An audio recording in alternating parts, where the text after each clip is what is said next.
Welcome back to the channel. We are here in Yankee Boy Basin, just outside the town of Ouray, Shanna's favorite town, with some of our friends, Woody and Heather, and we break open Yankee Boy Basin for the first time in 2025. You guys stay tuned, you're gonna like this one.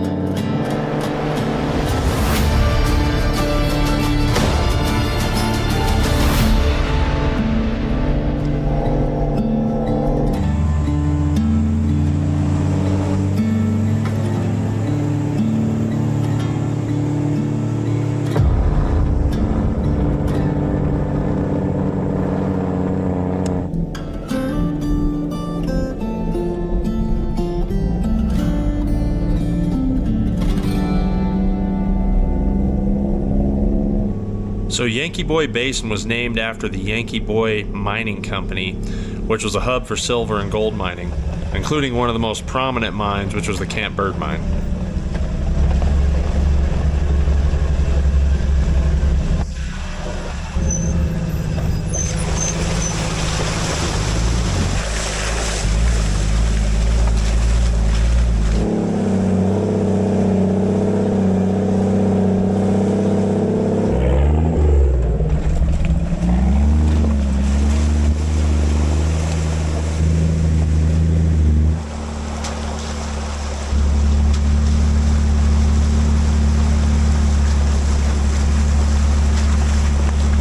Look at that.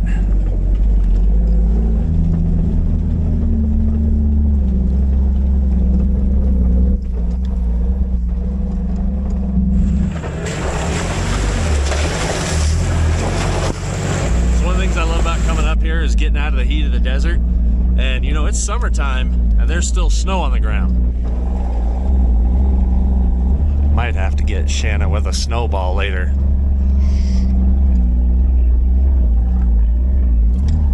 One of the things about Yankee Boy Basin is that you can do it in pretty much a mild four-wheel drive vehicle, so you don't need a big lift or nothing like that. But you still have to pick your lines, and yeah, it's just a really, really pretty drive. Hopefully it's open up to Wright's Lake. There's quite a few other rigs on the trail today.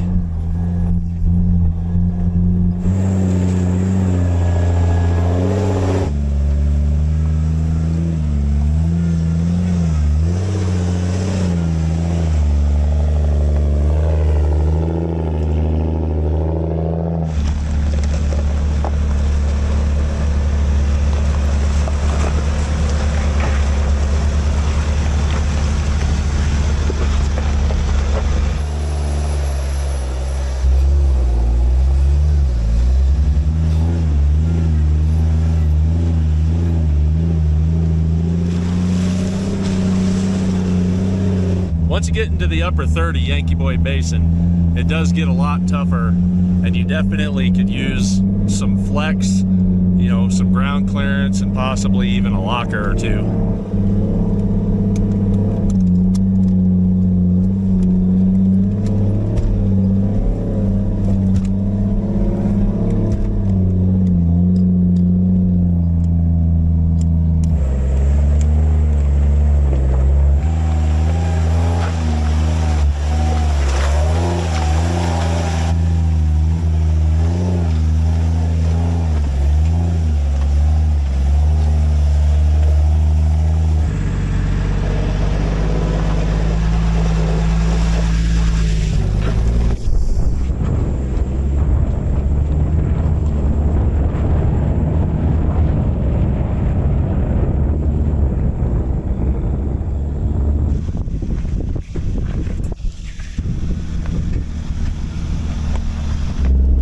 Just started rain, sleet, hail, and stuff. So, yeah. Woody's walking the dog, so Heather took over the driver's seat in the Bronco. Shanna drove a little bit earlier this morning. Woody got out with the keys, so she can't go anywhere. I like having these for that exact reason. He's missing a hat.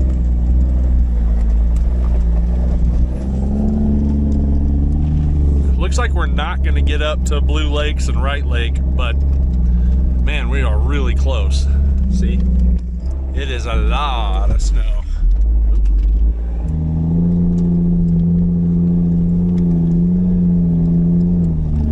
I think we go for it. We got a Bronco here to pull us out if we get stuck.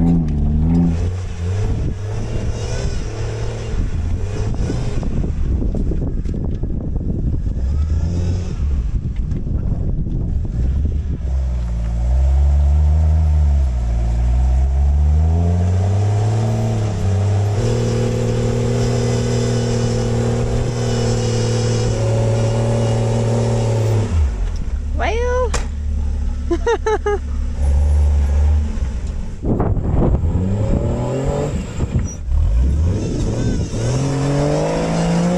Ooh.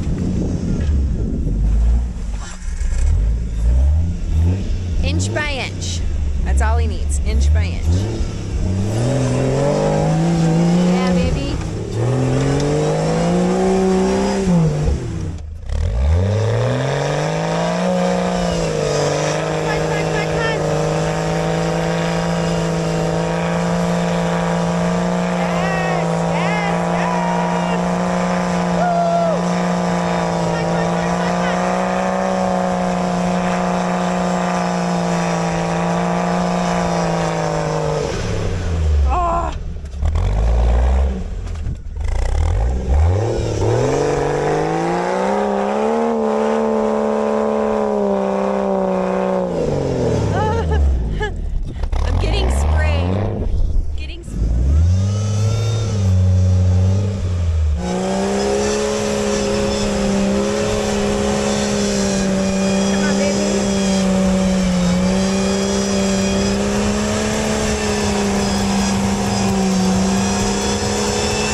How do you know when Colt's been somewhere?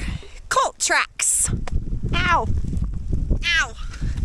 Oh, the ice rain hurts. I think the mountain is mad at us for breaking free. Yeah. It's like, hey, you're not supposed to get through that. Ow. It feels like little needles. Yeah. So obviously Woody and Heather are not gonna come through that. We impressed some hikers too. But we are officially the first Jeep up Yankee Boy Basin for 2025.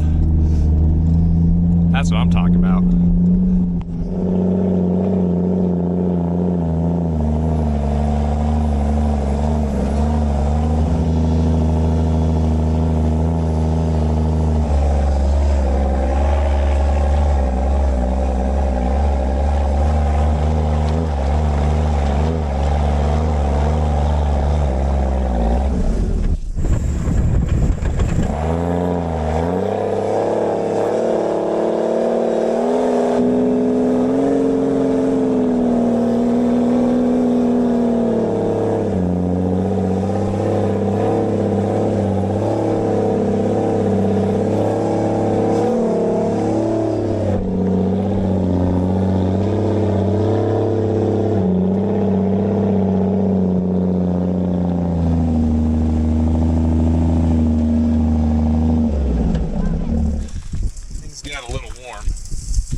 That's my power steering box. Oh. Yeah. You could fry an egg on it. See?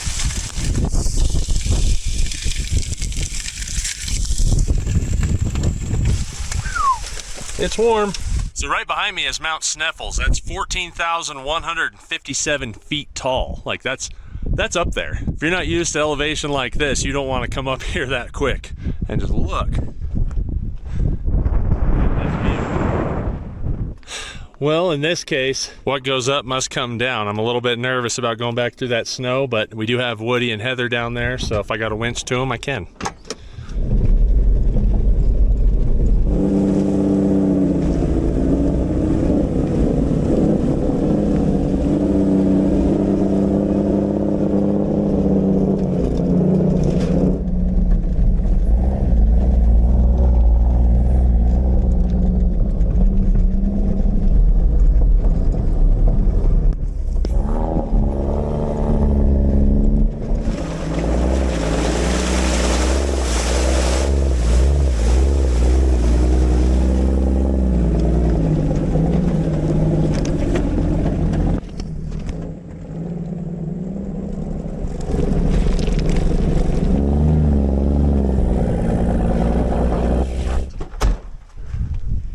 Still a bunch of little icebergs in there.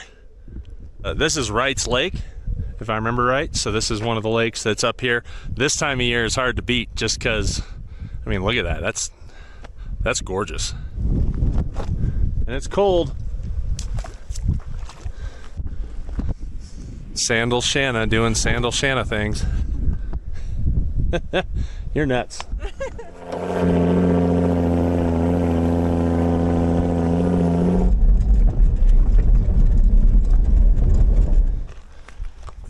Oops. Yeah. I got a spare. Nothing a Sawzall can't fix. Yeah, I'm thinking like. All right, so we're back here at that snowdrift. Woody and I are coming up with a game plan, but I knew I needed to air down my tires. I haven't aired them down yet. They're still 20 PSI plus. So, got the Easy Flate out, airing down the tires. This is my favorite air down, air up tool. You guys see me use this all the time. And if you want one, you can get 10% off using the code Colt Built It. I also like it because it'll make your tires equal and you won't have that one guy that just has a knife blade or a stick or something in one side and it's down at like 3 when your others are at like 10.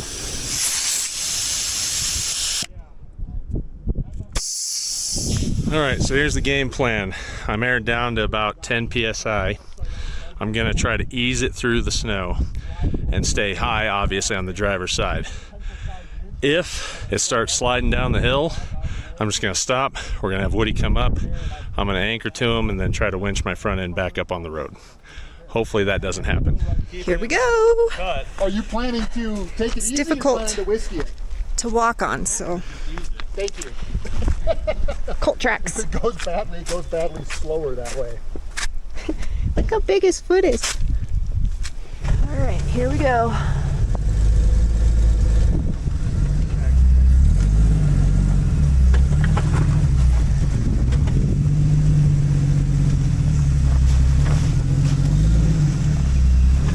They say just like you planned it.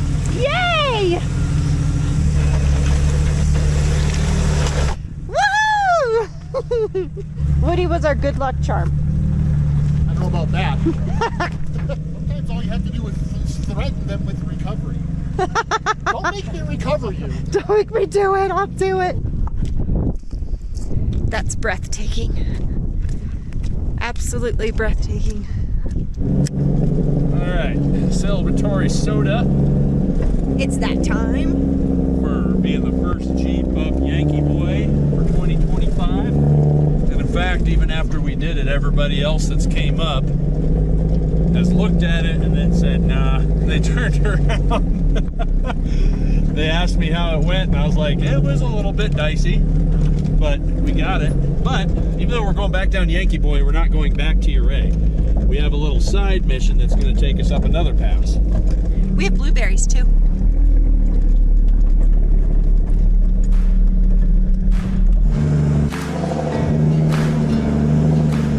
Look at that.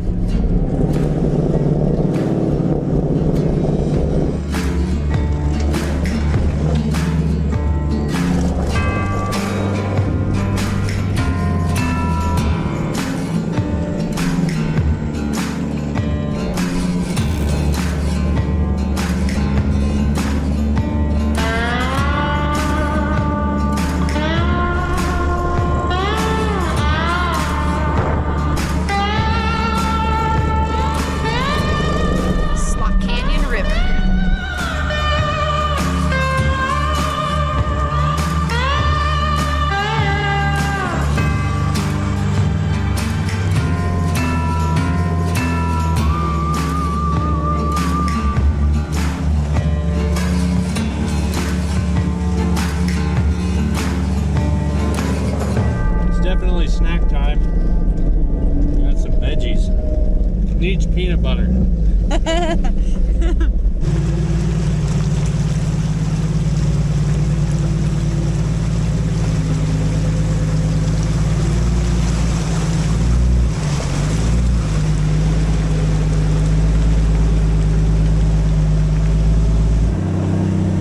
We just started up Imogene Pass.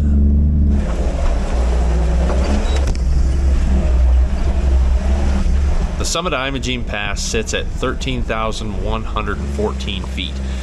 It's the connection between Ouray and Telluride, Colorado. It was first constructed in 1880, and it was actually named after Imogene Richardson, who was the wife of the Campbird mine owner. So it was also the first of its existence to have an alternating current long-distance power line that they actually had installed going through or over Imogene Pass, delivering electricity to the assisted mines throughout the Telluride area. Imogene Pass was originally built in 1880 to transport ore. In 1904, after years of battle with the local labor strikes, the Colorado National Guard actually established Fort Peabody at the summit of Imogene Pass. The route didn't reopen for recreational use until 1966.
That's old. Hump in the floor. I don't think you're gonna be able to just sand that down. You got a nice bed frame, Ish. shelves, DIY. Extra spiders. You like spiders? No, or possums. Somebody's CB antenna. The Smuggler or Smuggler Union Mine and Camp of 1936 has an elevation of 10,827 feet. The town record shows that the Smuggler had its own post office from 1895 to 1928. Discovered in 1875, the Smuggler vein was the first gold discovery in the San Miguel County area. However, due to the extremely remote and rugged terrain, no ore was shipped until 1881. So it wasn't until the mid-1880s before significant amounts of ore were shipped out of this mine. Population of this mine reported 200 to 300. It had 2 gnarly boarding houses that sat on a pretty steep mountainside. The Smuggler mine camp was subject to frequent violence and related labor disputes. There was a ton of fatal accidents and even a lot of destruction from fire and avalanche. In November of 1901, 22 men were killed in the result of a fire in the mine. Research shows that that fire could have been employee related and actually led to even more violence, including 2 of the superintendents in the mine getting murdered. So there's even an article from the San Miguel Examiner from April 14th, 1900 of an Australian man that was killed due to accidentally hitting a drift hole and getting a drill punched through his head, which is kind of crazy.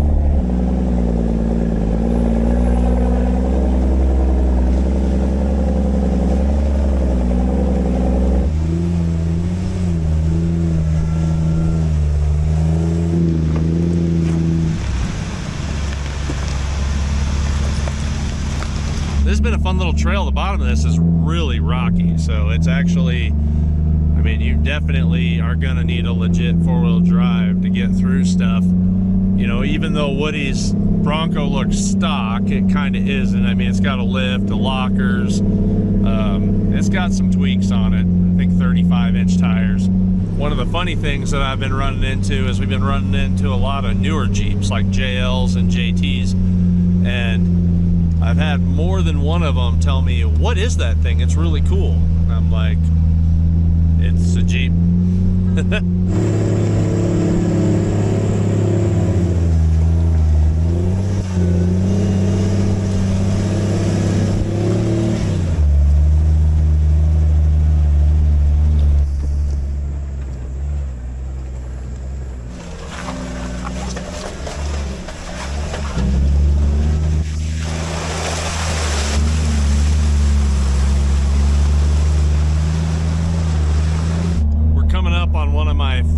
Parts of this trail.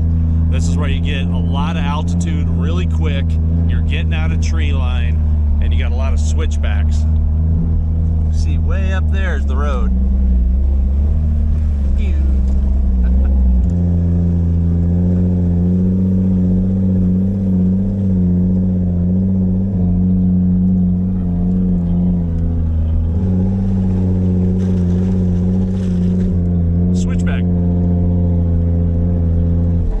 Switchback.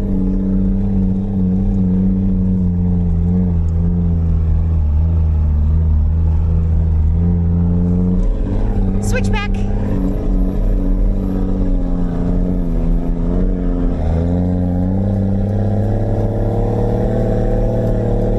Did someone say switchback?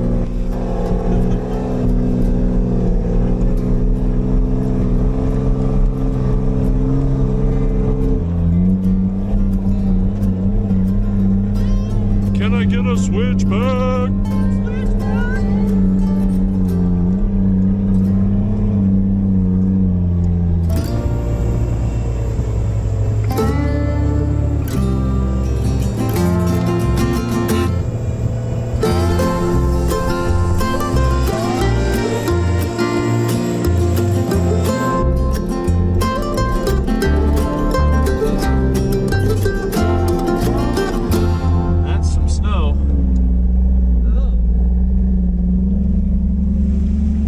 Bigger than us.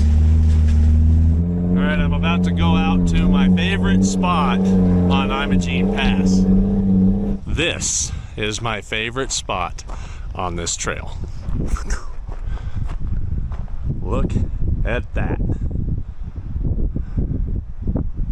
By far, the most epic parking spot on the planet. Unless we can get to Mars. But then you're not on this planet, so I don't know. See, Woody's as bad as Shanna. Shanna always wears sandals. I don't think this man owns a pair of pants. Not wrong. In case you're wondering what you see when you're parked like this, and here's what it looks like out the window. And I'm gonna be honest, driving out to it isn't awful bad. It's backing up out of it that's the sketchiest, and I don't know why. And I'm not wearing a seatbelt because if you fall off this, you're dead anyway.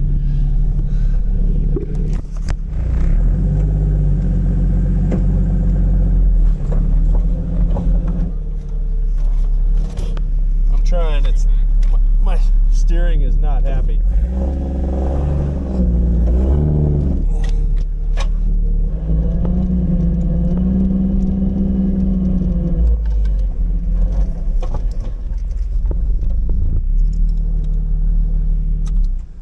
No idea why, but that's honestly the worst part, is backing off it, because you can't see that side, that's death. Back at it. Look at the snow. Look at the switchbacks.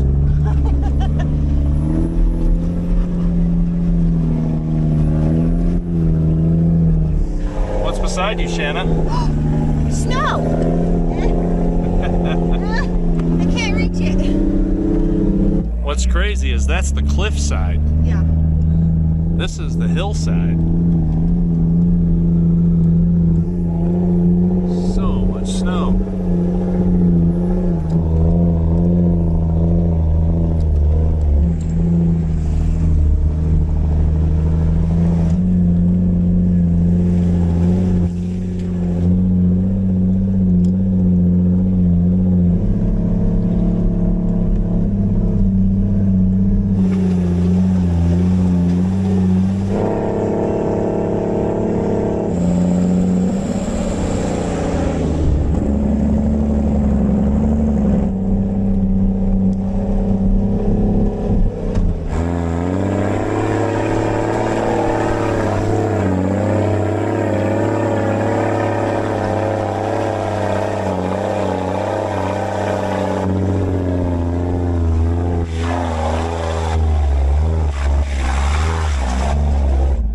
Take my hat off for this. Can you smell what the switchback is cooking?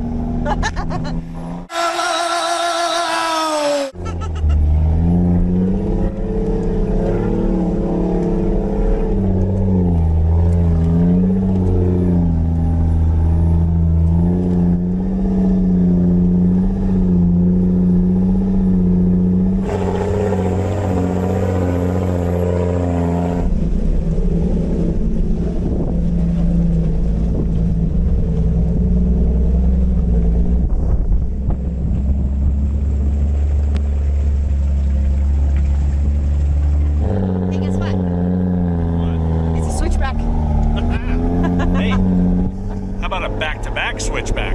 Bam, bam.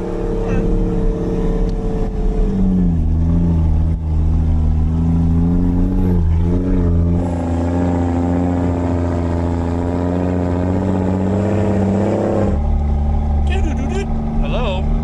Yes, did you order a switchback? Why, yes, I did. Have another.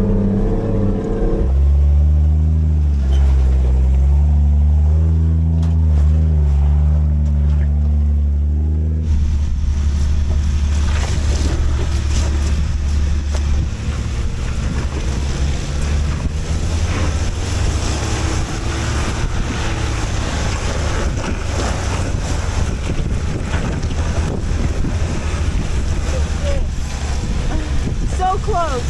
Maybe a little bump. Woo!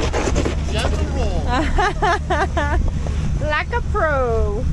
So one of the reasons that we're able to get onto these trails earlier than usual, I mean, a lot of these trails when I was little, you might not even get on it that year if it's a big snow year, but it's because of these guys with these D5s. And I believe we're in San Miguel County. Shout out to the road crew that's opening these up, no matter what county you're in, because it's super cool to be able to hit these earlier and not have to wait and just hope that you might be able to catch it on 2 weeks of August.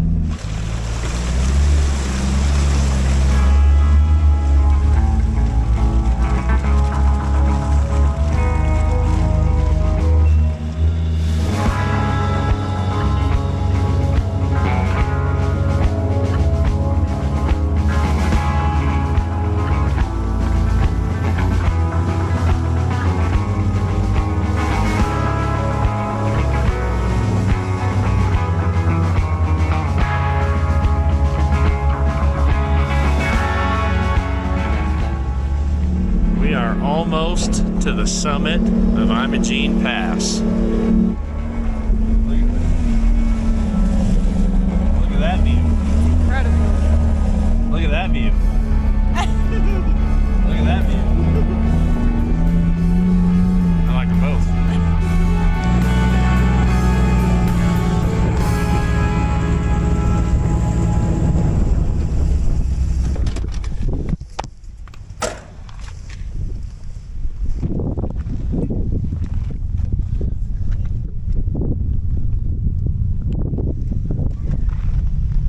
And this is where the road is closed.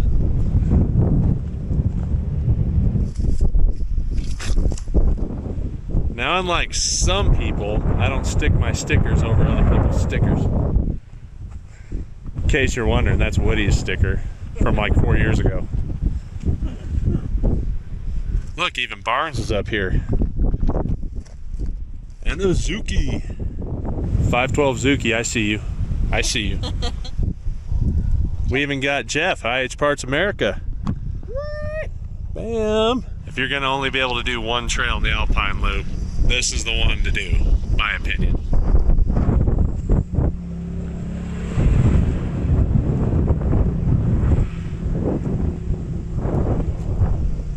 Look, it's influencers in the wild. Oh! Called her out on her selfie. This mailbox used to be together good until people started shooting it up. Don't be that person.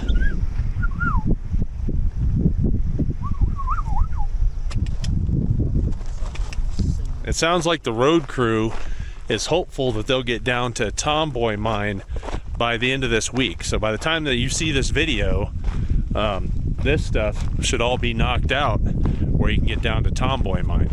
I'm a little bit bummed I can't show it to you guys on video, but I do have pictures.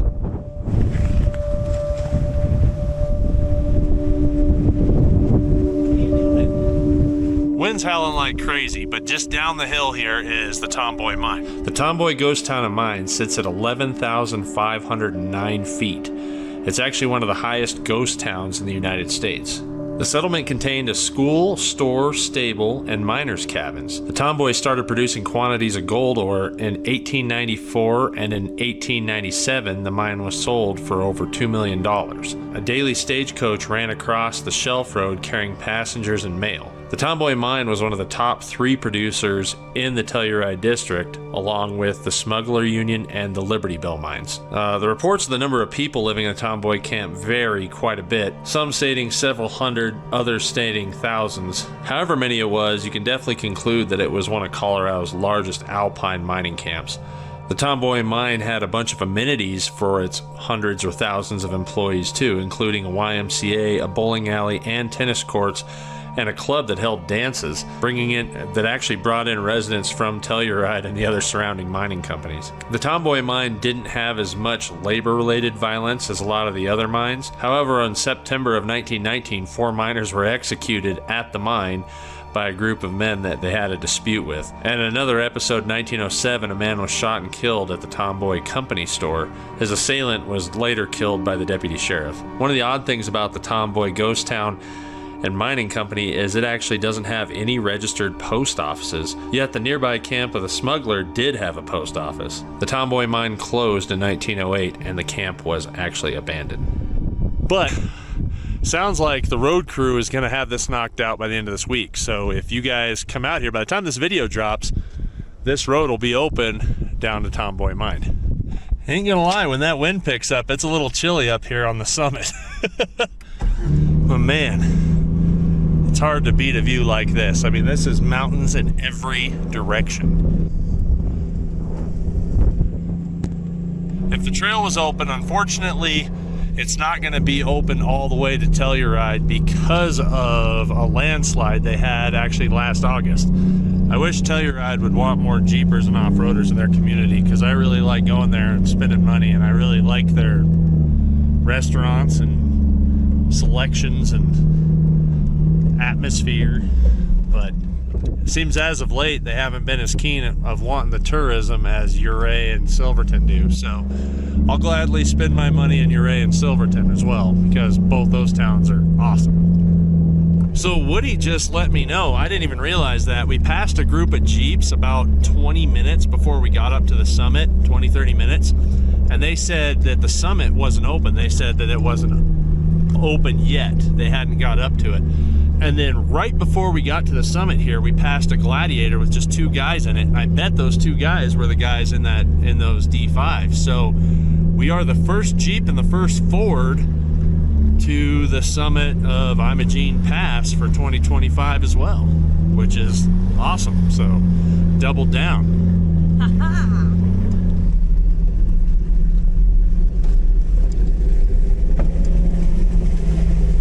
So even though we got to come back down the pass, I guess technically it's not a pass if you got to come back down it. But with the road closed, we're early in the season. There is still one really cool thing I want to show you guys down here that we haven't been to yet. Switchbacks in the snow. Switchbacks in the snow. Well, it's sleet hailing again.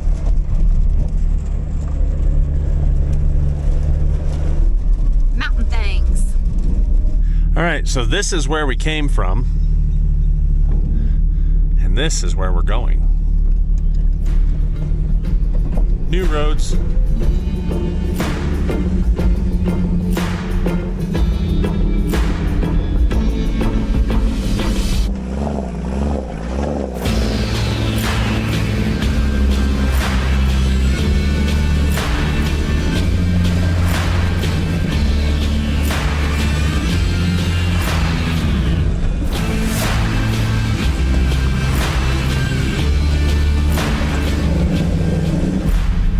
Coming up on what I'm excited to show you guys.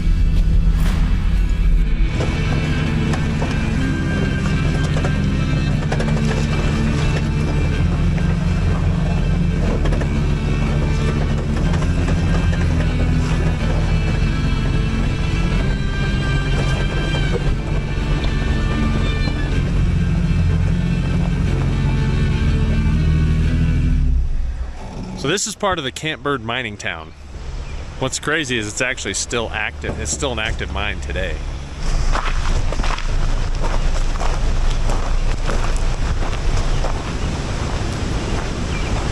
Looks like people are trespassing too. Yeah.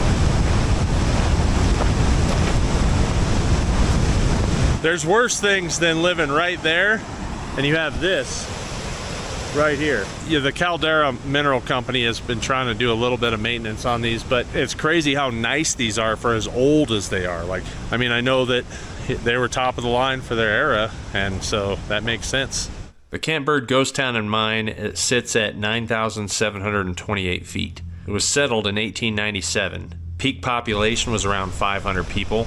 The Campbird mine was discovered in 1896 by a man named Thomas Walsh, who would actually go on to be one of Colorado's most successful mining men. While Thomas was prospecting the Imogene Basin area during the silver panic of 1893, that actually had put the area into an economic depression, he discovered gold and actually operated in secrecy for the rest of 1896, keeping his discovery private, buying up as many claims as he possibly could in the Basin area. Walsh's mine would take the name of Camp Bird to actually acknowledge the ravens that frequently stole food from the miners' camps. In 1899, the first boarding house was built for miners, and at the end of the year, over 200 miners were employed by the mine. The boarding house was actually ahead of its time and was equipped with all the modern conveniences like electric light, steam heat, and even hot and cold water with porcelain bathtubs and commodes. Even a sewer connection, a library, and a reading room.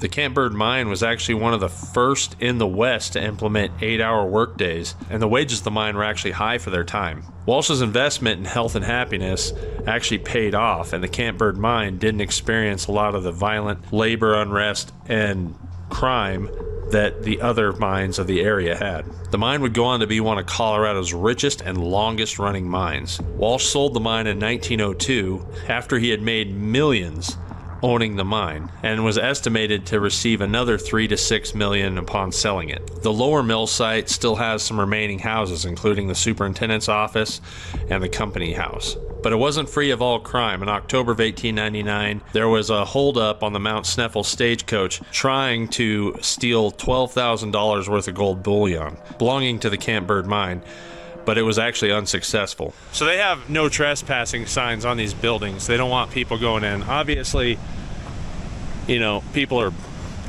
dumb. But if you guys know anybody that works for the mine or can actually get me access into this, I would love to film it, like record it for recording purposes. If they would come and show me and let me walk with them through it, because it would be really cool to see what's inside all this, knowing that they had so many things going on. I think mining history is pretty cool, don't you guys? Let's get moving. What has 5 but is not your foot. What has 5 toes, but it's not your foot? Not your foot.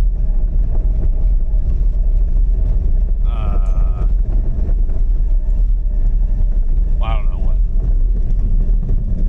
My foot.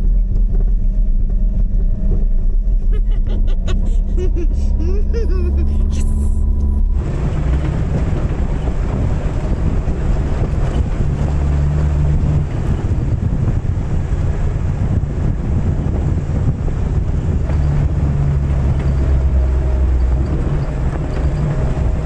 All right, we are back in Ouray, and we're gonna eat at the mine shaft. Very fitting for our day. Right? Why not eat at a mine shaft? So we appreciate you guys watching.